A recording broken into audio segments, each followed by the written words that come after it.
네, 안녕하세요. 부기맨입니다. 오늘 알아볼 주제는 임대료 5% 이내 올린 임대인 실거주 인정을 해준다고 합니다. 이게 왜 중요하냐면, 우리 양도세 비과세 받으려면, 조정 지역에서는 2년 실거주를 해야 되죠. 실거주. 그런데 이제 최근에 우리가 갭 투자를 하신 분들이 많은데, 이 갭 투자 하신 분들은, 바로 임대를 줬기 때문에 이제 실거주 2년을 채우지는 못할 거고, 그러면 이제 비과세를 받을 수가 없죠. 네, 그런데 오늘의 주제처럼 2년 전세를 주면 실거주를 인정을 해준다고 하는 내용이 있어서 한번 살펴보도록 할게요. 무조건 실거주를 인정을 해주지는 않을 거고, 분명, 그 기준이 있을 텐데, 그 기준이 뭐냐면, 보시면, 정부는 20일, 이게 작년 12월 20일부터 올해 22년 말까지 신규 갱신 체결분에 한해 상생 임대인이 2년간 5% 이내 인상 계약을 유지할 경우 양도세 면제를 받기 위한 실거주 2년 요건 중 1년을 채운 것으로 인정하기로 했다. 라고 합니다. 이 중에서 이 5%라는 기준이 어디서 나왔냐면, 우리가 잘 아시겠지만, 임대차 3법이 있죠. 시행이 됐었죠. 이 임대차 3법의 큰 내용은, 임차인이, 계약갱신 청구권을 써서 2+2, 이 추가 2년을 살 수 있는 거고, 또 한편으로는 이걸 또 막을 수 있는 건 집주인이, 실거주를 하거나, 그 다음에, 직계 좀비속이 거주를 하면 이 계약갱신 청구권을 무마를 할 수가 있죠. 그 다음에 또 한 가지 포인트는 5% 이내에서 인상을 할 수 있다는 이 내용이 임대차 3법의 큰 내용이었습니다. 그런데 이게 계약갱신 청구권은 무한정 쓸 수 있는 건 아니고 한 번밖에 사용을 못 하는 건데, 그러면 이 2년을 살고 나면 어떻게 되는 거죠? 요즘 이 임대차 3법 시행으로 인해서 역효과가 그 임대료가 많이 상승을 했죠. 그러니까 그 임대인은 올라간 임대 시세대로 임대를 진행을 하고 싶어 할 것이고, 부동산 시장의 이 전세 가격 평균이 높아짐으로써, 이를 방지하기 위해서 종세가가 상승을 한 거에 대해서 방지하기 위해서 나온 임시 방편의 법안이다라고 보시면 됩니다. 이 정책이 보시면 상생임대인 1년 실거주 인정이라고 나와 있습니다. 상생임대인 1년 실거주 인정. 보시면 그 내용을 보시면 직전 계약 대비 5% 이내 인상한 임대인이고, 그 다음에 공시가격 9억 원 이하 주택, 그 다음에 1세대 1주택자. 이 직전 계약 5% 이내라는 거는 계약갱신 청구 2+2를 했지만 다시 재연장 해주라는 거죠. 그 다음에 1세대 1주택자. 다주택자는 해당 사항이 없습니다. 해당 사항이 없고, 그 다음에 언제까지냐, 이게 올해 12월 31일까지 신규 갱신 계약분에 한해서만, 인정이 된다고 하는데, 2+2 계약갱신 청구를 사용했지만, 한 번 더 2년을 연장을 해주라던가, 아니면 그 다음에 공시가격 9억 이하, 그 다음에 1세대 1주택자, 그런 내용이라고 보시면 되고, 그러면 이 내용이 어디서 나왔냐면, 보시면 2022년 경제정책 방향 발표해 보시면 이 내용 안에 있습니다.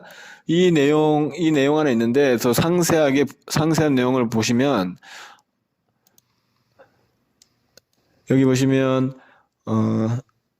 신규 계약과 갱신 계약 포함해서 신규 갱신 계약 시 임대료를 직전 계약 대비 5% 이내 인상, 한 계약이 하나인 거고, 신규 계약과 갱신 계약이 이제 중요한 포인트는 5% 이내 인상이라는 거예요. 이렇게 해주면 실거주 요건 1년을 인정을 해준다는 겁니다. 그래서, 이 내용이 또 다시 한번 봐야 될 게 뭐냐면, 우리가 다들 알고 계시는 이 임대차 3법이라는 내용이 있죠. 이 임대차 3법의 내용을 보시면, 이게 언제 이제 시행이 됐냐.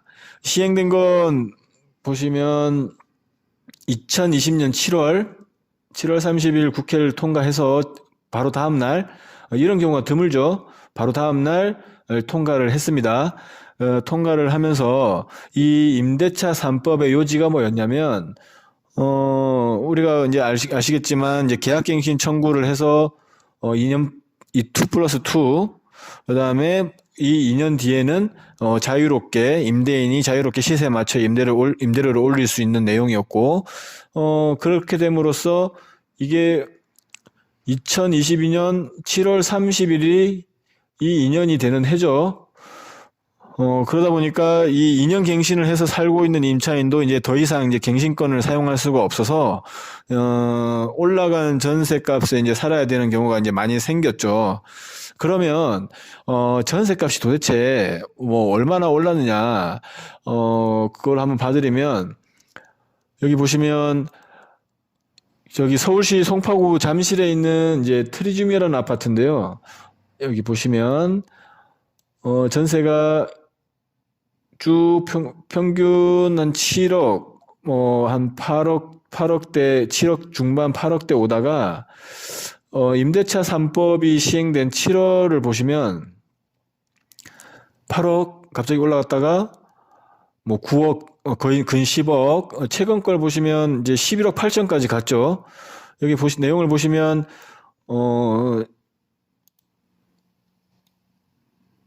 7월까지는 없는데, 아까 제가 보여드렸다시피, 많이 상승을 했고, 뭐 7억 8,750도 있고, 10억 8천도 있고, 뭐, 저번 달 같은 경우에는 11억 5천, 11억 8천도 있는데, 이게 임대차 3법이 시행되면서, 이렇게 완전 이 7월을 기점으로 해서, 완전히 양극화가 된 거죠. 지금 이 완전 올라간 것들은, 임대차 3법을 피한, 임대인들이 이제 시세에 맞춰서 임대료를 올린 세대일 것이고, 이렇게, 유지를 한 것들은, 계약갱신 청구를 했기 때문에, 보시다시피 이런 금액들이 나올 수 있는 것들이죠. 그 다음에 뭐, 여기만 그러냐. 제가 또 다른 지역도 같이 봐드리겠습니다. 다른 지역도 보시면, 여기는 이제 경기도 강명시 철산동에 있는 도덕파크타운이라는 단지인데, 보신 것처럼 이제 이 7월을 기점으로 해서 여기도 이렇게 양극화가 뚜렷합니다. 그렇기 때문에 이 시장에 너무 이 전세 시장이 너무 불안정하니까, 이게 임시 방편적인 측면이 상당히 커요. 그래서 이제 약간 당근책으로 이제 임대차 3법의 부작용을 최소화하기 위해서 이제 당근책으로 내놓은 건데, 양도세 부과 기준 금액이 이제 9억에서 12억으로 늘어난 만큼, 1년 실거주만 채운다는 전제하에 뭐 높아진 전세금을 포기하고 5% 이내에서 재계약을 할 수도 있는 거고, 또 아닐 수도 있는 선택사항이 생긴 겁니다.